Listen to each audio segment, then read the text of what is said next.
बिहार की सियासी जमीन एक बार फिर गर्म हो चुकी है। नवादा की धरती से देश की राजनीति को एक नई दिशा देने की कोशिश की जा रही है।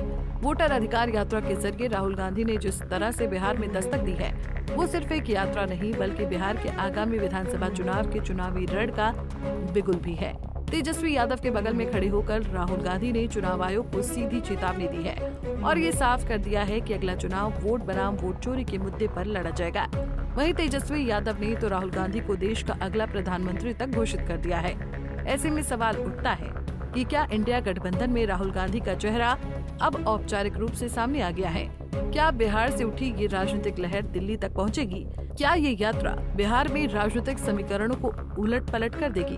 दरअसल बिहार के नवादा जिले में मंगलवार को राहुल गांधी की वोटर अधिकार यात्रा ने दस्तक दी। यात्रा के दौरान कांग्रेस नेता राहुल गांधी के साथ मंच साझा करते हुए आरजेडी नेता और बिहार के पूर्व उप मुख्यमंत्री तेजस्वी यादव ने ऐसा बयान दे दिया जिसने सियासी हलकों में हलचल मचा दी। तेजस्वी ने मंच से कहा, आने वाले लोकसभा चुनाव में महागठबंधन की सरकार बनाइए और राहुल गांधी को देश का अगला प्रधानमंत्री बनाइए। इस बार बिहार में एनडीए को खाट फेंकेंगे और अगले बार जब भी लोकसभा चुनाव होगा तो राहुल गांधी जी को प्रधानमंत्री हम लोग बनाने का काम करेंगे। ये बयान सिर्फ एक राजनीतिक समर्थन नहीं बल्कि इंडिया गठबंधन के भीतर नेतृत्व को लेकर जारी बहस में एक अहम मोड़ की ओर इशारा करता है। तेजस्वी का ये स्पष्ट समर्थन एक ऐसे वक्त में आया है जब विपक्षी एकता सवालों के घेरे में है और पीएम चेहरे को लेकर कोई औपचारिक ऐलान नहीं हुआ है। राहुल गांधी ने बिहार में चल रहे स्पेशल इंटेंसिव रिवीजन यानी एसआईआर अभियान को लेकर चुनाव आयोग को आड़े हाथों लिया। उन्होंने कहा कि एसआईआर दरअसल वोट चोरी का एक नया तरीका है। राहुल ने तंज कसते हुए कहा कि जैसे प्रधानमंत्री मोदी बिहार के लिए विशेष पैकेज की बात करते हैं, वैसे चुनाव आयोग भी अब बिहार के लिए वोट चोरी का पैकेज लेकर आया है जिसका नाम एसआईआर है। तेजस्वी यादव ने न सिर्फ बीजेपी बल्कि बिहार के मुख्यमंत्री नीतीश कुमार को भी निशाने पर लिया। उन्होंने कहा कि नीतीश कुमार अब अचेत अवस्था में है और उनकी सरकार 20 साल पुरानी खटारा सरकार बन चुकी है जिसे अब उखाड़ फेंकना जरूरी है। तेजस्वी ने कहा कि बीजेपी और चुनाव आयोग सोचते हैं कि बिहारियों को चूना लगा देंगे, लेकिन हम बिहारी हैं, एक बिहारी सब पर भारी। चुनाव को तो हम खैनी में रगड़ कर फेंक देते हैं। उनका ये बयान न सिर्फ जोरदार था बल्कि आम जनता से भावनात्मक जुड़ाव का भी जरिया बना।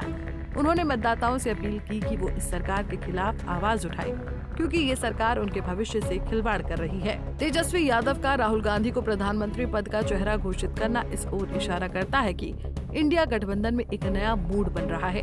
हालांकि इससे पहले टीएमसी प्रमुख ममता बनर्जी और दिल्ली के मुख्यमंत्री अरविंद केजरीवाल मल्लिकार्जुन खड़गे के नाम का समर्थन कर चुके हैं, जिससे ये स्पष्ट होता है कि विपक्षी गठबंधन के भीतर अब भी प्रधानमंत्री चेहरे को लेकर एक राय नहीं है। लेकिन राहुल गांधी की यात्राएं, उनके बयानों की आक्रामकता और अब सहयोगी दलों का समर्थन उन्हें स्वाभाविक नेता के रूप में सामने ला रहा है। इस पूरी यात्रा के दौरान सबसे बड़ा सवाल चुनाव आयोग की निष्पक्षता को लेकर उठाया गया है। राहुल गांधी के बयानों में जिस तरह का आक्रोश देखने को मिला वो असाधारण है। उन्होंने चुनाव आयोग से हलफनामा मांगने की बात कही और आरोप लगाया कि बिहार में चुनावी प्रक्रिया को बीजेपी के पक्ष में मोड़ा जा रहा है। ये बयान उस पृष्ठभूमि में आया है जब देश भर में मतदाता सूची में गड़बड़ियों और फर्जी नामों को लेकर आरोप लगते रहे हैं। राहुल गांधी का ये सीधा हमला एक ऐसी राजनीति का संकेत है जहां संस्थाओं की जवाबदेही अब मुख्य चुनावी मुद्दा बनती जा रही है। बिहार की धरती से उठी वोटर अधिकार यात्रा सिर्फ मतदाता जागरूकता का अभियान नहीं बल्कि एक राजनीतिक आंदोलन का आगाज बन चुकी है। राहुल गांधी और तेजस्वी यादव की जुगलबंदी ने सियासी मैदान में गर्मी ला दी है। अब देखना ये होगा कि ये यात्रा महज एक राजनीतिक बयानबाजी तक सीमित रहती है या सचमुच 2025 के आम चुनाव में सत्ता की तस्वीर बदलने में कामयाब होती है।